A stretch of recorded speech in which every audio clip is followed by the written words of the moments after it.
പിള്ളേരെ വളർത്തണം, അടിച്ച് വളർത്തണം, അല്ലെങ്കിൽ ഇങ്ങനെ ഇരിക്കും. അടി കെട്ടിയിട്ട് വന്ന് ഇരിക്കണണ്ടില്ല ഒരു ഉളുപ്പില്ലാതെ.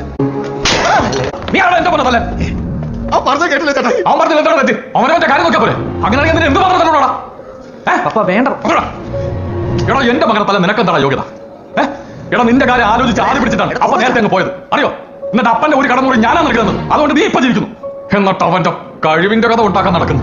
എടാ എടാ എന്തുവാണ് നല്ലൊരു ഫംഗ്ഷൻ നടക്കുന്നിടത്ത് നീ ഇങ്ങനെ ആണോ? പറയേണ്ട കാര്യം എവിടെ വെച്ചാണേലും ആരുടെ മുന്നിലാണേലും പറയണം. അങ്ങനെയുള്ള കുറച്ചു മുമ്പ് നിങ്ങൾ എന്റെ അടുത്ത് പറഞ്ഞത്, അതുകൊണ്ട് ഇപ്പൊ അവിടെ പറഞ്ഞാലേ ശരിയാത്തുള്ളൂ. നാലാളെ മുന്നിൽ വെച്ച് പറഞ്ഞാലേ ഇവനൊക്കെ നാണങ്ങളോട്.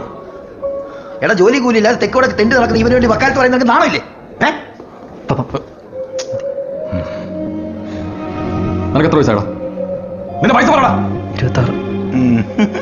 ഇവന്റെ പ്രായത്തിൽ നിങ്ങൾ എന്നായിരുന്നു? ഒന്നും ചെയ്തിട്ടില്ല.